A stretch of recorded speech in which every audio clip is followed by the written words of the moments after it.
Kisruh penetapan tersangka Kabasarnas Marsdia Henry Alfiandi terus berlanjut. Pasalnya, Puspom TNI menyebut jika KPK dinilai menyalahi aturan kewenangan karena menetapkan tersangka pada anggota TNI aktif dalam kasus korupsi ini. Meskipun Marsdia Henry segera memasuki masa pensiun, tapi waktu terjadinya tindak pidana terjadi saat masih aktif sebagai anggota TNI. Penetapan sebagai tersangka ini adalah kemenangan TNI sebagai undang-undang yang berlaku. Jadi pada intinya kita saling menghormati, kita punya aturan masing-masing, TNI punya aturan, dari pihak KPK atau itu hukum umum punya aturan juga. Kami aparat TNI tidak bisa menetapkan orang sipil sebagai tersangka. Begitu juga harapan kami pihak KPK juga demikian. Jadi biarkan, mari kita sama-sama bersinergi untuk pemberantasan korupsi. Dan TNI sangat mendukung pemberantasan korupsi. Jadi jangan beranggapan kalau diserahkan ke TNI akan diamankan, tidak. Silakan, kita akan melaksanakan penyidikan secara terbuka, rekan-rekan media bisa monitor. Akan aneh kalau yang pihak sipil diproses hukum kejadian yang sama, yang pihak militer dibebaskan. Silakan nanti dipantau. Jadi kita akan menegakkan aturan hukum sebagaimana mestinya. Merespon hal tersebut, beda pendapat pimpinan KPK justru terjadi. Wakil Ketua KPK Johanis Tanak pun meminta maaf dan menyebut penyidik KPK khilaf soal penetapan tersangka Kepala Basarnas Marsikal Madya Henry Alfiandi dan Korsmin Basarnas Letkol Afri Budi Cahyanto. Ketika ada melibatkan militer, maka sipil harus menyerahkan kepada militer. Di sini ada kekeliruan, kehilafan dari tim kami yang melakukan penangkapan. Oleh karena itu kami dalam rapat tadi sudah menyampaikan pada teman-teman TNI, kiranya dapat disampaikan kepada Panglima TNI dan jajaran TNI atas kekhilafan ini kami mohon dapat dimaafkan, dan ke depan kami akan berupaya kerjasama yang baik antara TNI dengan KPK dan aparat penegak hukum yang lain dalam upaya penanganan pemberantasan tindak pidana korupsi. Namun berbeda yang disampaikan Ketua KPK Firly soal penetapan tersangka Kabasarnas. Dalam keterangan resmi pada Kompas TV, Ketua KPK Firly Bahuri menyatakan seluruh rangkaian kegiatan oleh KPK dalam kegiatan operasi tangkap tangan, penyelidikan, penyidikan, hingga penetapan para pelaku sebagai tersangka telah sesuai prosedur hukum dan mekanisme yang berlaku. Firly juga menyebut KPK telah melibatkan POM TNI sejak awal untuk mengikuti gelar perkara sampai dengan penetapan status perkara dan status hukum para pihak terkait. Firly menjelaskan, sesuai ketentuan pasal 42 Undang-Undang KPK, KPK berwenang mengordinasikan dan mengendalikan penyelidikan, penyidikan, serta penuntutan tindak pidana korupsi yang dilakukan bersama-sama oleh orang yang tunduk pada peradilan militer dan peradilan umum. Pakar hukum tata negara Juanda menjelaskan, jika tidak ada pembedaan antara peradilan militer maupun umum untuk kasus korupsi yang melibatkan Kabasarnas ini, KPK dinilai tepat saat melakukan OTT. Diserahkan kepada peradilan militer atau misalnya tetap peradilan umum yang tentunya ditangani oleh KPK, menurut saya masih melihat ada argumentasi yang perlu dilihat bahwa kalau memang KPK mau menjalankan tugasnya melakukan penyidikan dan sekaligus penuntutan terhadap anggota militer, sebenarnya itu tidak salah. Tetapi memang dalam hal ini mungkin saja koordinasinya yang masih kurang. Nah, koordinasi inilah mungkin dianggap oleh POM militer kita adalah itu menyalahi prosedur. Sebenarnya soal OTT tidak menyalahi prosedur. Yang menyalahinya prosedur itu apa? Nah, tinggal lagi saya kira koordinasi yang penting. Koordinasi inilah mungkin yang diinginkan oleh kawan-kawan militer supaya Menko Polhukam Mahfud MD meminta polemik kasus dugaan suap di Basarnas antara KPK dan Puspom TNI jangan sampai membuat substansi perkaranya kabur. Mahfud mendorong kasus Kabasarnas dituntaskan di pengadilan militer. Di akun Instagramnya, Mahfud MD menulis yang penting masalah korupsi yang substansinya sudah diinformasikan dan dikoordinasikan sebelumnya kepada TNI ini harus dilanjutkan dan dituntaskan melalui pengadilan militer. Terkait kasus dugaan korupsi di Basarnas, KPK mengamankan 11 orang serta barang bukti dugaan suap 999,7 juta rupiah pada 25 Juli lalu. KPK menetapkan 5 tersangka, termasuk 2 perwira TNI. Tim Liputan, Kompas TV.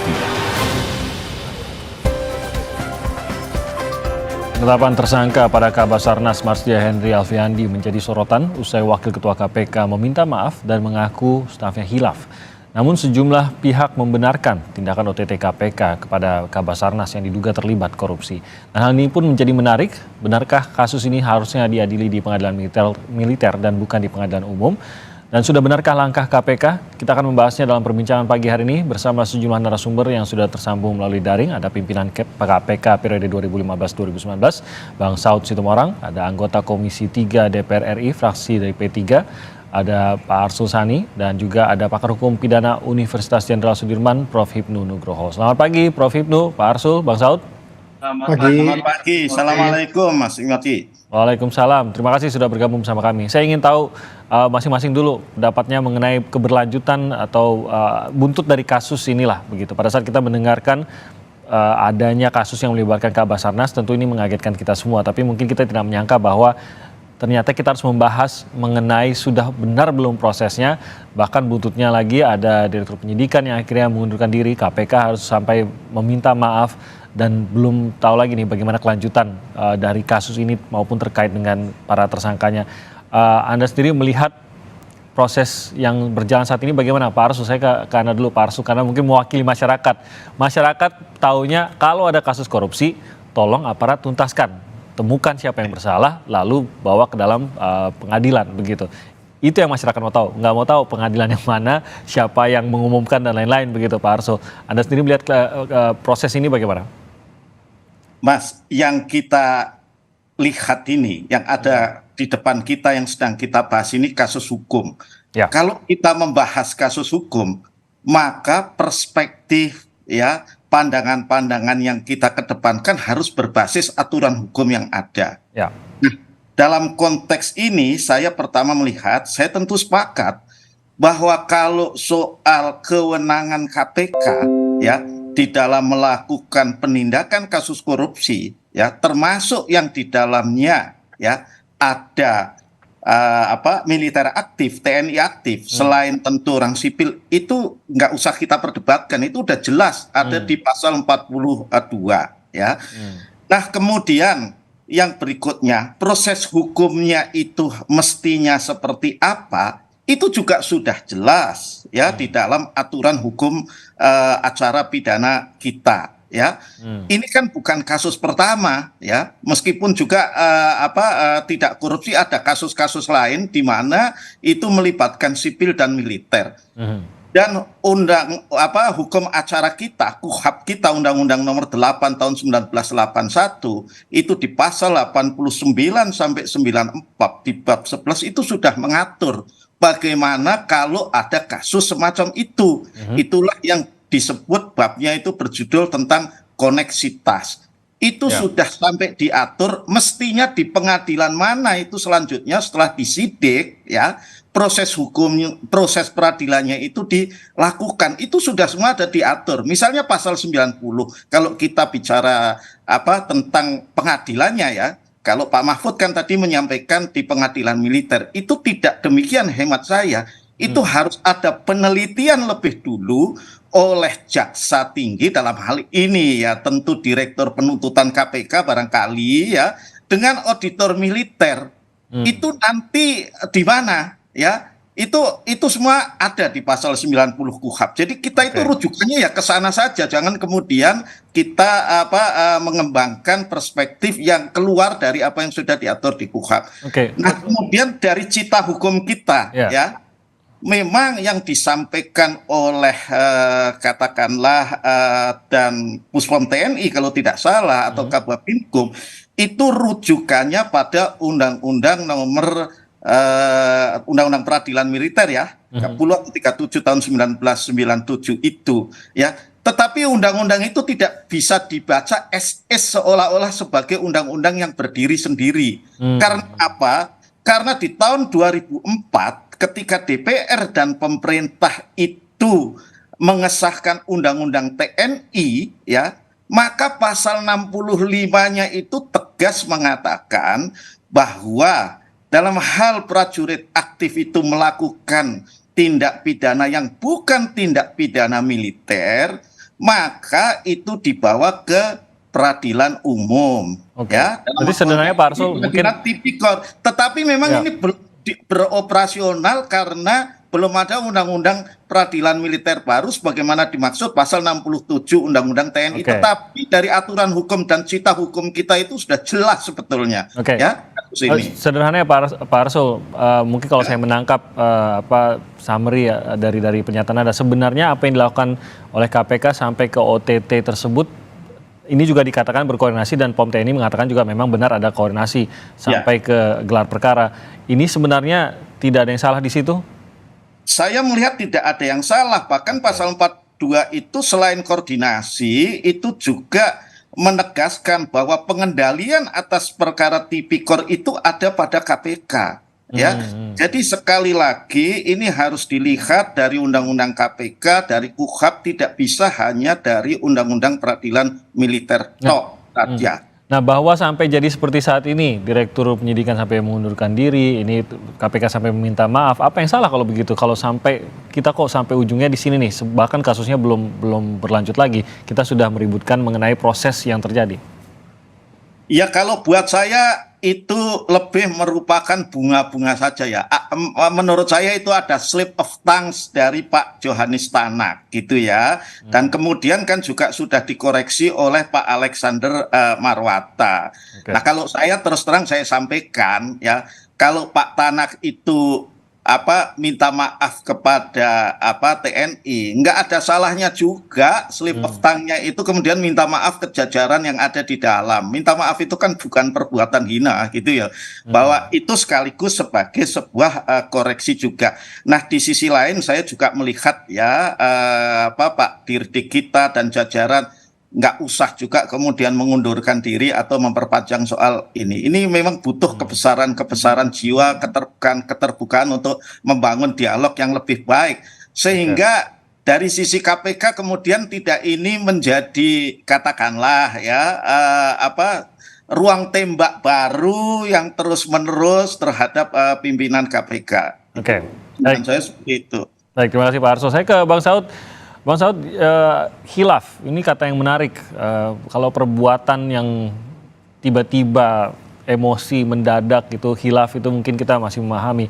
Tapi bisakah khilaf yang dikatakan terjadi di KPK ini, buat Anda yang pernah berada di dalam KPK, mungkinkah khilaf ini terjadi? Mengingatkan sebenarnya ini semuanya adalah proses, semua juga koordinasi. Bahkan POM TNI juga diajak berkoordinasi hingga setidaknya kalau menurut pengakuan dari TNI gelar perkaranya. Adakah ruang khilaf di sini? Karena ada juga yang mengatakan, loh ini kan semua sudah dilaporkan, pimpinan juga sudah dilaporkan, bagaimana satu dua pihak bisa khilaf? Sementara ini kasus yang menangani mata terhadap kasus ini itu banyak begitu. Apa benar bisa khilaf, Bang Saud? Iya, saya pikir yang paling utama kita harus pahami dulu nature atau karakter dari OTT itu ya. Nature atau karakter dari OTT itu by name, by address, by jabatan tuh jelas. Karena peristiwa pidananya sudah terjadi di masa lalu, masyarakat lapor lagi, didalami kejadian lagi. Itu sebabnya ini kasus harus segera diselesaikan. Saya nggak masuk di perdebatan soal logika, nalar, argumentasi hukum ya. Itu pasti akan panjang kita pakai undang-undang TNI, undang-undang peradilan militer, pada bagian lain undang-undang KPK itu kan lex specialis, jadi undang-undang yang lain bisa dikalahkan. Jadi kita kalau mau debat itu 3 hari bisa. Tapi maksud saya gini loh, yang paling penting adalah sudah peristiwa itu udah pultoid, siapa yang harus nangani itu soal lain. Karena yang harus dipahami sekarang dari 3-4 indeks persepsi korupsi itu, salah satu yang menilai World Justice Project, kita tuh dapat nilai paling rendah. Paling rendah itu 24, which is itu menilai bagaimana militer, TNI atau Polri melakukan kewenangannya, melaksanakan kewenangannya. Jadi saya khawatir nih kalau kita debat-debat nih, indeks persepsi korupsi kita bisa jadi yang anjlok ke 30 nih tahun depan. Karena yang dinilai itu ini mereka menilai pasti, ini apa sih kok susah banget gitu ya. Jadi saya mengatakan kalau ditanya tadi minta maaf, ya saya sependapat dengan Mas Asrul, itu yang minta maaf kepada anak buah, ya bukan kepada TNI Polri. TNI Polri dan POM-nya sudah jelas kok, Komandan POM-nya sudah mengatakan mereka akan menyelesaikan kasus ini. Dalam konferensi pers juga disebutkan. Dan mereka akan transparan dan mengaku tidak akan konflik of interest dan kemudian akan accountable gitu. Jadi sekali lagi ini simple, dan kalau Pak Mahfud bilang itu ke militer, bisa debatlah dengan Pak Mahfud sesuai dengan Pak Asrul tadi. Oke, jadi sudah cukup jelas juga dalam hal ini, walaupun memang di dalam KPK. Nah, mungkin mengomentari di dalam KPK-nya sendiri, mungkin Anda bisa menggambarkan atau bahkan Anda mendengar sendiri ya, mungkin kan masih banyak teman pasti di KPK juga. Apa yang Anda tangkap dari suasana di KPK sendiri pasca polemik ini? Ya, saya hanya berpatokan pada surat yang kemarin beredar di publik. Mereka menuntut memang kayaknya ada perlawanan ya di dalam ya. Saya pakai kata perlawanan ya, walaupun email, kayaknya email di blasting, tetapi kemudian di KPK itu kan ada email blasting tuh. Setiap pegawai itu bisa ngirim surat kemana aja di dalam internal, pimpinan baca. Salah satu kan meminta mereka, pimpinan yang minta maaf, bukan minta maaf kepada pegawai. Karena di sana itu egalitarian, pimpinan bisa di check and balance, demikian juga anak buah bisa di check and balance. Silakan kalau jadi pertemuan hari ini, saya minta Dewas hadir di situ menilai dari awal, mulai dari kasus pelaporan masyarakat sampai konferensi pers terakhir kemarin itu bisa dilihat siapa yang sebenarnya melanggar etik di sini. Ini melanggar etik loh Mas ya. Etiknya itu adalah yang disebut sebagai integrity, terus kemudian profesionalisme, kepemimpinan dan lain-lain. Itu kan ada nilai itu. Ini semua sinergi termasuk ya kan. Kalau dikatakan nilai-nilai itu dilanggar semua. Siapa yang melanggar, Dewas harus melihat. Kalau saya katakan bahwa pimpinan memang mereka sekarang sudah ada yang senang solo, ada yang senang duet, ada yang senang trio gitu kelihatannya.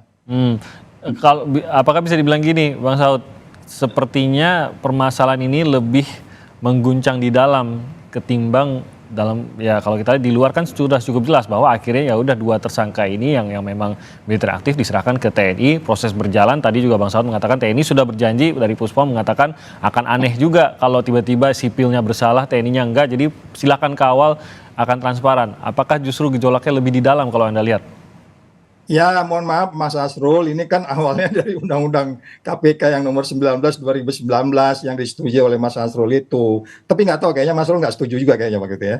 Saya nggak ingat tuh, lupa saya. Tapi maksud saya diawali oleh itu, sehingga kemudian organisasi KPK ini value-nya itu berbeda. Mereka tuh bahkan nggak paham betul yang namanya bahwa nilai-nilai pemberantasan korupsi itu yang disebutnya harus bebas dari konflik of interest, harus accountable, terus kemudian Anda harus transparan kan gitu kan. Terus pada bagian lain juga ada nilai. Jadi saya dari sisi teori organisasi, memang organisasi ini udah amburadul kalau saya bilang sih. Oke, terima kasih Bang Saud. Saya ke Prof. Ibnu. Prof, Anda tentu punya pemahaman yang lebih dalam mengenai sebenarnya proses hukumnya seharusnya seperti apa. Apakah Anda melihat sebenarnya ada kebingungan proses hukumkah di sini, atau memang lebih kepada mungkin step-stepnya yang dilakukan tidak tepat? Harusnya ada koordinasi lebih mendalam antara KPK dengan TNI, ataukah memang ada perundang-undangan yang membuat bingung di sini antara TNI, antara KPK, Prof. Ibnu? Ya. Yang pertama, menurut saya kekeliruan pertama itu adalah ketika Pak Alex konvers itu menyebutkan inisial, nama sudah, padahal sprindiknya belum ada. Ini, tapi secara substansi sudah ada bukti cukup. Secara formil belum, yaitu siapa sprindiknya adalah dari POM TNI. Ini yang agak gegohnya itu di situ itu, menyebut substansi sudah ada, bukti ada, menyebut nama tapi sprindiknya belum. Ya memang harus terburu-buru seperti ya. itu. Ya, ini yang akhirnya kemarin sepertinya TNI kemudian ada sedikit kurang pas kan gitu. Memang sprindik harus dari TNI. Lah ini yang harus menjadikan suatu problemnya pertama. Yang kedua, istilah maaf ya, saya kira di dalam hukum pidana nggak ada istilah maaf ya. Kalau memang ada suatu penyelesaian, selesaikan secara hukum. Karena saya kira teman-teman KPK sudah firm semua itu. Sampai pada suatu press release pun juga sudah hati-hati. Cuman ada sedikit salah ketika menyebutkan nama yang sprindiknya belum ada. Tapi substansi OTT-nya sudah ada. Itu ya tuh. Kemudian yang kedua, menanggapi Pak Asrul. Betul, jadi publik ada kegampangan Pak Asrul ketika ada suatu tindak pidana yang melibatkan antara TNI dan sipil. Kita ingat kasus helikopter. Itu seolah-olah militer sendiri, sipil sendiri. Padahal kita sudah ada koneksitas. Koneksitas itu akan dilakukan apabila terjadi penyertaan. Makanya Pak Mahfud tadi, oke, pidana militer itu kalau sendiri. Misalkan kasus kaitannya pengadaan tanah, tabungan prajurit, oh itu silahkan. Tapi ketika ada suatu penyertaan antara sipil dan militer, prinsip peradilan adalah sebagai koneksitas. Sudah jelas betul Pak Asrul, pasal 89 KUHP. Nah, oleh karena itu, dalam koneksitas itu adalah peradilan umum yang dilakukan. Kecuali ada keputusan dari Panglima. Ini yang membedakan. Oleh karena itu dalam hal ini harusnya adalah besok koneksitas. Toh di kejaksaan sudah ada Jampit Mil yang akan mengawal. Ini yang menjadi masalah. Kemudian yang menarik, Mas Timothy, dalam sejarah peradilan militer, termasuk koneksitas, ini kan bintang 3. Bintang 3. Berarti hakimnya satu tingkat atau di atas bintang 3. Ini yang menarik. Artinya apa? Hakim pemeriksanya walaupun koneksitas itu ada minimal bintang 3 atau di atasnya. Karena selama ini kalau kita lihat koneksitas, itu adalah pada level-level pamen. Sehingga memudahkan untuk suatu persidangan. Nah ini tidak. Ini yang harus kita pahami bersama. Kemudian yang keempat, gini Mas Timothy, memahami KUHP dan memahami undang-undang militer itu ada suatu perbedaan yang khusus. Kalau peradilan militer itu adalah ada asas kesatuan komando, asas pimpinan bertanggung jawab. Pimpinan bertanggung jawab itu artinya bahwa memang betul bahwa komandan itu bertanggung jawab sebagai anak buah, bertanggung jawab sebagai guru, sebagai rekan. Oleh karena itu semua harus bertindak atas pimpinan. Yang ketiga adalah asas kepentingan militer. Pertanyaannya, apakah ini untuk kepentingan militer? Nah, itulah yang akhirnya kalau bisa, ya mungkin bisa. Undang-undang tadi Pak Asrul menunjukkan pada peradilan koneksitas. Itu akan memberikan suatu keterbukaan di dalam suatu persidangan. Kalau mengenai peradilan koneksitas ini sendiri berarti mungkin untuk memberikan pemahaman kepada masyarakat, ini akan ada 2 peradilan yang berjalan bersamankah? Tentu ada koneksitas antara KPK dan TNI atau seperti apa gitu? Di dalam pasal 89 bersama-sama. Jadi koordinasi. Jadi sudah betul koordinasi di antara penyidikan, ada penyidik KPK, penyidik POM. Penuntut umum nanti terserah apakah ini masuk wilayah di dalam kerugiannya mana, kerugian militer atau kerugian umum. Kalau ini saya melihat adalah kerugian umum, berarti hakim ketua adalah hakim umum. Kalau kerugian militer adalah hakim ketua, hakim militer. Ini yang membedakan. Proses penyidikan tetap bersama-sama seperti yang dilakukan sekarang, penuntutan ada pada Jampit Mil. Jampit Mil yang mengambil alih di dalam suatu penanganan ini. Clear. Karena pengalaman yang kemarin publik agak wah ini kok sipil militer ada keraguan, yang sebetulnya nggak ada ragu-ragu, tapi image itu agak berbeda. Itu Mas. Oke, itu yang harus kita berpegang pada apa yang dinyatakan oleh dan Puspom TNI tadi, bahwa akan transparan juga, bahwa ini akan se-clear mungkin. Dan poin tadi bahwa tidak mungkin juga kalau tiba-tiba ada dari pelaku dari 2 pihak, yang satu bebas, yang satu bersalah, bersalahnya bersama siapa gitu. Ini yang aneh. Nanti kita akan bahas lebih lanjut lagi mengenai bagaimana ke depan dari kasus ini, perjalanan ke depannya. Usai jeda, kami akan lanjutkan lagi perbincangan ini. Tetap di Sapa Indonesia Pagi.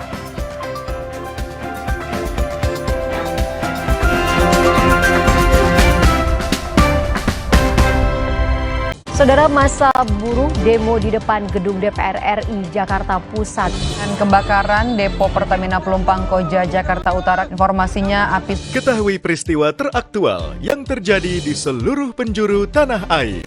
Dan saudara, berikutnya kita akan pantau kondisi arus lalu lintas. Mari kita melihat CCTV di kawasan JPO Kuningan, Jakarta Selatan. Ikuti selengkapnya Indonesia Update, Senin sampai Jumat pukul 3 sore, live di Kompas TV. Ada kebijakan, ada program, ada kegiatan. Dan oleh KTA soal orang tidak yang bekerja jadi anggota di istana, partai. Lugas beradu pendapat. Ini adalah isu yang mengada-ngada menurut Anda? kita periksa fakta-faktanya. Arahnya sudah jelas. Itu tugas utamanya kok. Dua opini yang berbeda. Saya perjelas. Anda menyoroti kegiatannya, Infrastruktur. itu adalah Dua arah. Setiap Jumat pukul 8:30 malam, live di Kompas TV. Mencari tahu, mendengarkan lebih utuh dan mendalam, mempertanyakan rasa keadilan. Saya mau minta klarifikasi. Klarifikasi. Ini tanggung jawab. Bapak malu nggak sih? Apakah saya dengar permintaan maaf yang benarkah backingnya para jenderal? Kita mengingatkan penguasa, menghibur yang papa. Rosi. Penelusuran demi penelusuran dilakukan. Keuntungan-keuntungan ataupun uang modal utama dari para korban itu belum dikembalikan. Orang melihat fisiknya saja pasti menduga itu senjata api. Ketika disalahgunakan, jangan dianggap remeh. Menguak tabir polemik yang menimbulkan korban. Sasaran. Setiap Rabu pukul 10:30 malam di Kompas TV. Saya, Budiman Tanurjo, menyambut Anda dalam sebuah forum berkualitas, mencermati Indonesia dengan bijak dari kacamata kebangsaan. Kita dapat menemukan banyak pemikiran konstruktif, kritis, dan taktis yang mampu menyelesaikan problem negeri ini. Satu meja The Forum live di Kompas TV. Sekali lagi di Sapa Indonesia Pagi kita masih berbincang terkait dengan kasus Basarnas yang ditangani oleh KPK dan saat ini juga bersama dengan TNI. Kita masih bersama Bang Saud Sitomorang, ada Pak Arsul Sani, ada juga Prof. Hipnu Nugroho yang masih bersama kami. Saya ke Pak Arsul. Pak Arsul, ini tentu saja bukan kasus pertama KPK yang akhirnya berurusan dengan perwira aktif TNI begitu. Kalau kita sempat berbicara beberapa hari yang lalu dengan salah satu juga mantan pimpinan KPK, Pak Arsul, dikatakan bahwa dalam kasus bersama TNI memang ada hal-hal yang unik lah, begitu bisa dibilang. Ada yang kasus-kasus yang dipermudah, sangat support dan dibantu sekali. Dalam beberapa kasus lainnya tidak demikian, begitu. Sehingga ini juga yang membuat masyarakat berpikir, dan seringkali bukan hanya TNI saja, bahkan kepolisian juga pada saat menangani peradilan ataupun perkara di dalam tubuh institusi sendiri, tingkat kepercayaan itu agak menurun. Ada keraguan lah, ada keraguan bahwa jangan-jangan akan melindungi anggotanya sendiri dan lain-lain. Walaupun kita sudah mendengar dari POM TNI tadi menjanjikan bahwa proses akan berlanjut dengan seadil mungkin, setransparan mungkin, Pak Arsul. Tapi bagaimana meyakinkan masyarakat bahwa kasus ini yang tampaknya memang sudah diserahkan oleh KPK, khususnya 2 tersangka tadi kepada TNI, akan bisa berlanjut dengan transparan. Apakah juga mungkin seterbuka pengadilan umum, padahal ini pengadilan militer yang kita tahu biasanya sangat tertutup, Pak Arsul. Saya melihat dari apa yang disampaikan oleh Panglima TNI ya, itu ada komitmen, ada janji. Jadi saya sesungguhnya tidak terlalu khawatir bahwa kemudian proses hukumnya itu tidak akan berlanjut. Ini kan hanya kemudian persoalannya proses hukum itu yang melakukan siapa dan kemudian ujungnya di pengadilan mana. Saya punya keyakinan itu. Dan memang ini kalau untuk TNI menyisakan masalah. Saya kira kalau Polri karena setiap dugaan atau persangkaan tindak pidana yang dilakukan atau melibatkan anggota Polri itu sudah di peradilan umum, maka itu saya kira kecurigaan itu sudah jauh berkurang, masih ada ya. Tetapi kita kan juga sudah lihat ya dalam kasus-kasus paling tidak 2 tahun terakhir ini ya, bahkan perwira-perwira tinggi Polri, jenderal polisi berbintang 2 itu juga diproses hukum ya, termasuk dalam perkara korupsi ya. Nah, saya melihat ya itu harus kita yakinkan masyarakat bahwa TNI juga punya komitmen yang sama dengan kementerian dan lembaga yang lain untuk melakukan penegakan hukum. Hanya harapannya Mas Timothy, ini kasus seperti ini kan jangan terus-menerus berulang karena pembentuk undang-undang baik pemerintah maupun DPR itu kan belum kemudian melaksanakan ya apa yang diamanatkan dalam pasal 65 yunto pasal 67 Undang-Undang TNI, yakni melahirkan Undang-Undang Peradilan Militer yang baru. Nah, sementara ini belum, ya kita kembali kepada yang tadi saya katakan KUHAP. Dan saya melalui program pagi ini sungguh berharap Pak Menko Polhukam Prof. Mahfud MD itu menginisiasi katakanlah ya rakor ya, tidak hanya untuk kasus ini, tentu yang melibatkan Panglima TNI, Menteri Hukum dan HAM, Menteri Pertahanan Keamanan, ya, kemudian juga Kapolri dan Jaksa Agung barangkali, ya, itu untuk tentu pimpinan KPK juga, itu untuk menetapkan bahwa kalau terjadi kasus seperti ini lagi, itu kemudian bagaimana prosedur lebih detailnya itu. Prosedur besarnya sudah ada di KUHAP ya, di bab 11 tentang koneksitas itu akan berjalan sehingga tidak kemudian ya seolah-olah ya publik kita itu menjadi kemudian ada dalam satu pertanyaan dan kemudian juga terkocoklah dengan perspektif-perspektif yang berbeda-beda termasuk dari kelembagaan itu sendiri. Saya kira itu ya, saya berharap mudah-mudahan Pak Mahfud mendengar, dan biasanya Pak Mahfud itu kan sangat cekatan dalam soal-soal seperti ini gitu ya, untuk mencari jalan keluar, untuk mencari terobosan. Itu berarti dalam format apa itu, Pak Arso? Ya bisa dalam rapat koordinasi bidang Polhukam dong, karena itu itu kan memainkan itu menjadi keputusan gitu.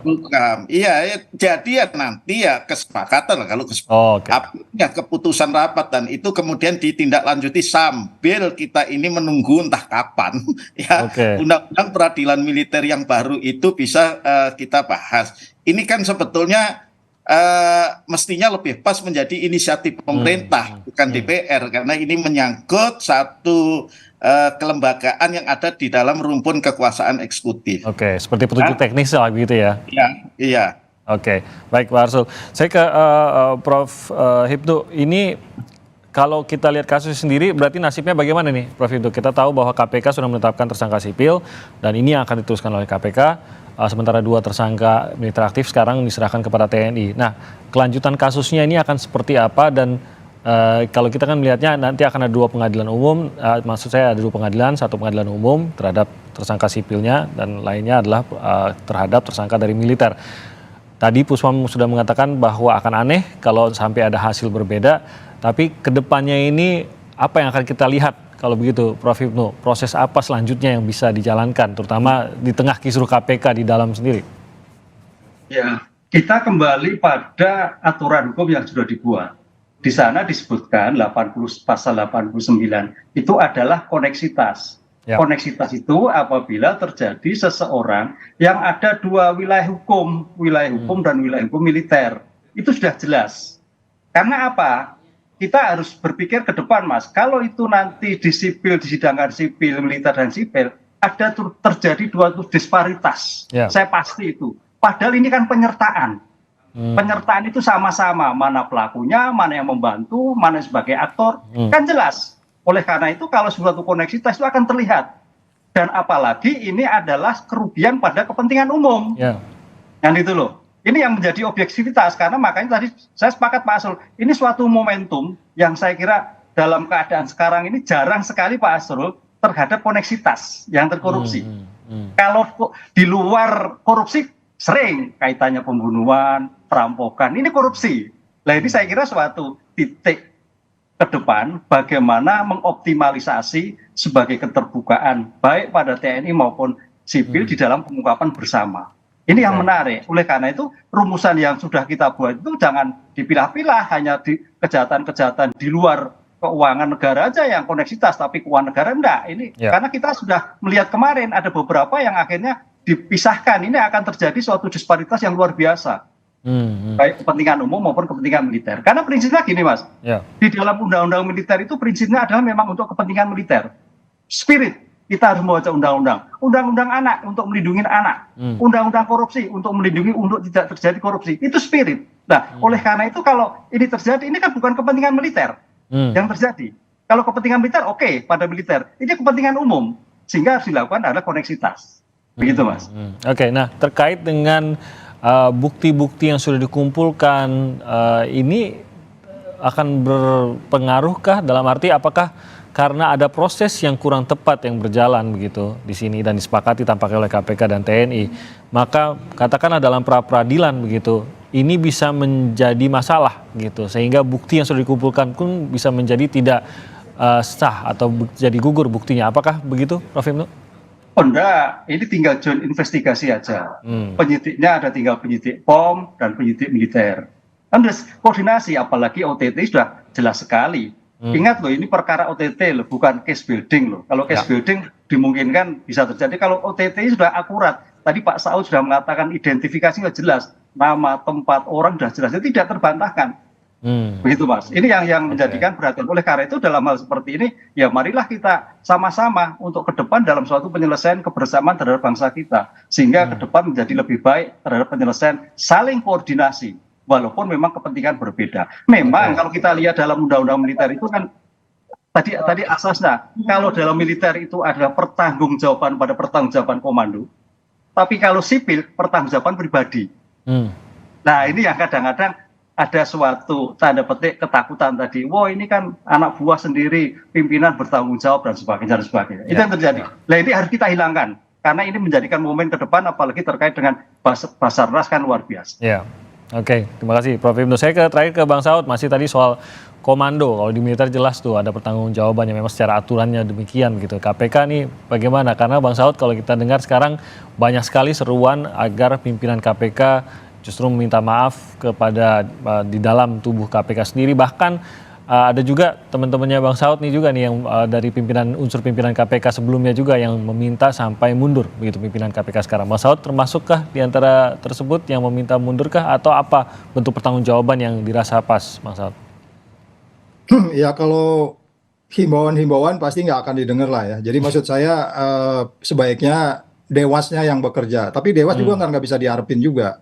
Ya kan, mereka ini coba aja kalau dia paham situasi ini, mereka harus panggil sebenarnya dan mereka harus transparan. Nah, itu yang saya bilang tadi, memberantas korupsi itu Anda harus transparan, akuntabel dan bebas dari konflik of interest. Jadi kalau memang ini kan sudah hari keberapa nih, sudah hampir hari kelima ya, seharusnya dia umumkan itu udah saya panggil tuh, ada SOP yang nggak jalan tuh, kan begitu. Tapi kan nggak bisa diharapin. Jadi saya pikir ya sudah, kalau diperpanjang 5 tahun ya penderitaan ini akan nambah satu tahun dengan dipanjang ya setahun ya. Ya silakan rakyat Indonesia menikmati aja situasi kepemimpinan KPK seperti itu. Tapi maksud saya gini loh, kalau memang kita kembali ke ini aja, ke esensi masalahnya. Ada yang memberi, ada yang menerima. Ya sudah gitu, kita lanjutin aja. Nanti kemudian tadi Prof. Ibnu dan Mas Arsur bilang seperti apa ini bagi kerjanya. Ya kalau Menko Polhukam ya seharusnya jangan mengkoordinir kemudian statement. Kalau namanya koordinator itu kan tergantung di dalamnya juga perintah. Iya dong. Kan ini KPK sudah di bawah pemerintah sekarang. Lakukan ini, lakukan ini, lakukan ini. Jadi kepastiannya itu menjadi lebih tinggi. Sampai hari ini ketidakpastiannya masih tinggi loh. As we speak here today, itu ketidakpastiannya masih tinggi. Mereka coba kalau dengar yang diomongin Prof. Ibnu, apa yang diomongin oleh Pak Asrul tadi, itu sebenarnya kan tinggal menteri koordinator tuh manggil dan memerintahkan. Karena pasca akademiknya jelas ini. Tinggal mau pakai, kalau saya sih lebih cenderung sebenarnya ya pasti koneksitas. Seperti yang disampaikan Pak Pindu tadi, koneksitas khusus korupsi di KPK itu masih belum. Di tempat lain juga masih kepada pidana biasa. Ada ribuan kasus juga katanya saya dengar di kejaksaan yang koneksitas menyangkut pidana biasa. Jadi lagi-lagi karena kita cinta negeri ini, kita nggak mau indeks persepsinya turun, karena ini mempengaruhi persepsi publik. Bahkan ini fakta sudah sangat terang benderang, jadi bukan lagi persepsi. Sudah fakta di publik, ada gonjang-ganjing. Yang ini kita harus segera, jangan dibiarkan. Minggu depan paling nggak atau 2 minggu ini itu udah ada kepastian lah siapa gitu. Jangan dibuat lagi lama-lama, terus besok Timothy ngundang saya lagi, sebel gua lama-lama Timothy. Moga-moga ada informasi yang lebih baik lah kalau mengundang Bang Saud lain kali. Terima kasih banyak atas waktunya Bang Saud, Pak Arsul, terima kasih, Prof. Hipnu juga terima kasih atas waktunya. Selamat pagi, kita jumpa lagi dalam lain kesempatan. Salam sehat untuk semuanya. Amin. Saudara, kami akan kembali lagi dengan informasi lainnya di Sapa Indonesia Pagi saat lagi terkait dengan 8 orang penambang emas ilegal yang sudah 6 hari tertimbun air di bawah tanah. Sampai saat ini masih belum berhasil dievakuasi. Tim SAR gabungan masih terus berupaya melakukan penyedotan air di beberapa titik lubang penambangan emas. Informasi terkini dari Banyumas akan kami hadirkan saat lagi.